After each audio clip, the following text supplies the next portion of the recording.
Fala galera, tudo beleza? Aqui é o professor Diego Ossano para mais uma aula de matemática. E hoje nós iremos falar de cilindro. Gente, o que é um cilindro? É uma figura geométrica que ela é obtida através da rotação de um retângulo em torno de um de seus lados. E eu vou pegar esse lado e vou colocar ele contido num eixo. Um eixo qualquer aqui, ó. Então, vou pegar aqui o eixo sendo esse lado aqui. E aí eu vou girar a figura 360 graus. Qual é a figura que eu vou obter? Observe que ao girar a figura, você vai obter aqui, ó, um mesmo retângulozinho do lado direito e esquerdo, certo? E aí você vai fazer um movimento aqui, ó, circular, ó, tá? Um movimento, ó, circular. E vai completar aqui a minha figura. Então observe que aqui eu obtenho um cilindro. Então, o cilindro, pessoal, vou até mudar aqui a corzinha para azul, né? Você vai ter sempre o quê? Duas bases, agora, paralelas, mas elas são sempre circulares. Então, aqui, ó, é uma base superior e aqui é a minha base inferior. E aí, quais são os elementos também que eu tenho mais no meu cilindro? Eu tenho aqui, ó, o centro da base, eu vou chamar aqui, vou botar de verde, né? Ou então de manjeta, né? Eu vou chamar de O, e aqui em cima, Olinha. Aí você tem um raio embaixo e o mesmo raio em cima. Essa lateralzinha aqui que eu vou destacar, ela é chamada de geratriz do meu cilindro. E ela coincide com a medida da altura, se esse meu cilindro aqui for reto. Tranquilo? Então, aí você tem os principais elementos de um cilindro. Aí uma dica, se essa minha geratriz aqui, G, formar um ângulo de 90 graus com a base, o meu cilindro é reto. Se essa minha geratriz formar um ângulo diferente de 90 graus com a minha base, aí ele é inclinado.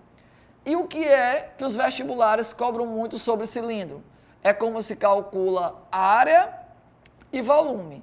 Mas antes disso, eu vou pegar e fazer um corte aqui, ó, um corte de verdinho, tá? Eu vou cortar aqui contendo esse eixo e os centros da base, vou fazer um corte nessa figura. E essa região de verde é chamada de quê? É chamada de SM, secção meridiana do meu cilindro. E uma dica, se ele afirmar aqui que o cilindro for equilátero, se ele afirmar que o meu cilindro é equilátero, o que acontece? A minha geratriz é igual a quem? Ao diâmetro da base, porque aqui vai ficar 2 R's. E essa secção meridiana vai deixar de ser um retângulo e passa a ser um quadrado. Cuidado com isso daí, tá? Aí agora, eu vou calcular a área e o volume do cilindro, mas antes disso eu vou planificar o meu cilindro. Então, olha, a minha figura da direita é um cilindro. Ele tem as duas bases e a geratriz. Aí eu vou fazer um corte aqui na lateral. Eu vou fazer um corte aqui, ó. Aí eu vou abrir a figura. Então, quando eu planifico, é porque eu estou abrindo a figura e colocando no plano. Então, a minha lateral todinha, que era circular, vai ficar um retângulo. E essa medida que sai do A até o B, ela é o quê? É o comprimento dessa circunferência aqui de raio R. E o comprimento da circunferência é calculado como 2πr.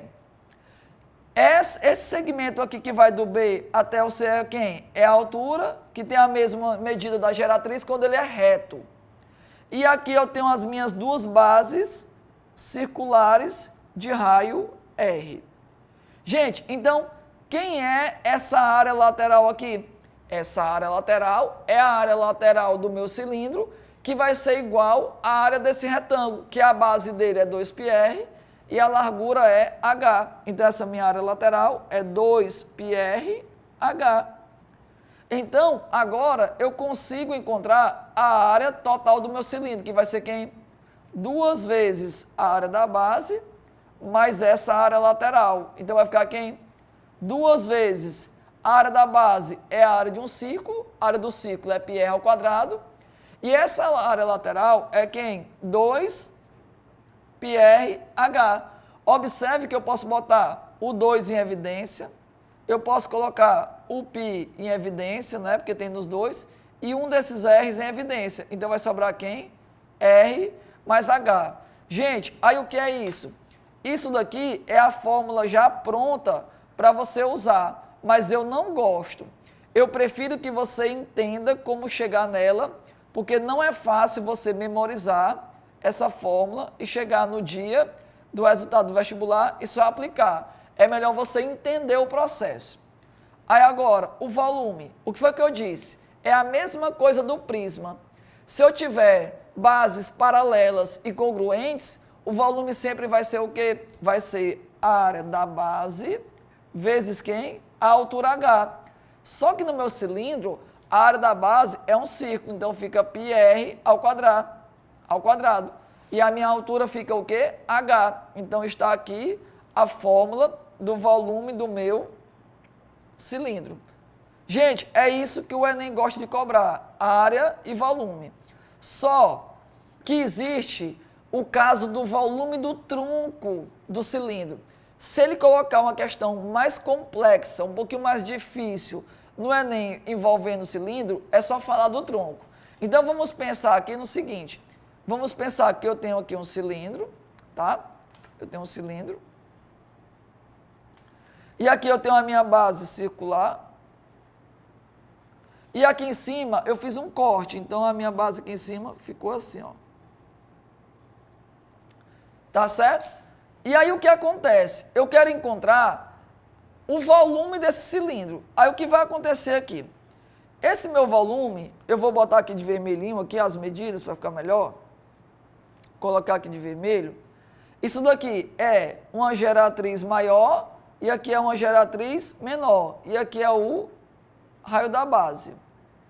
Então, vamos pensar assim. Eu quero descobrir o volume dessa figura. E essa figura aqui é o volume de quê?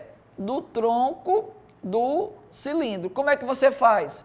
Você calcula essa área da base, que é quem? πr ao quadrado, e ficaria multiplicado pela altura, que no caso é g. Só que agora você vai fazer o quê? Uma média aritmética entre essas duas alturas aí, que é a geratriz. Então você pega a média aritmética entre essas duas alturas, e a média aritmética é somar esses valores e dividir por 2. E aqui você tem o quê?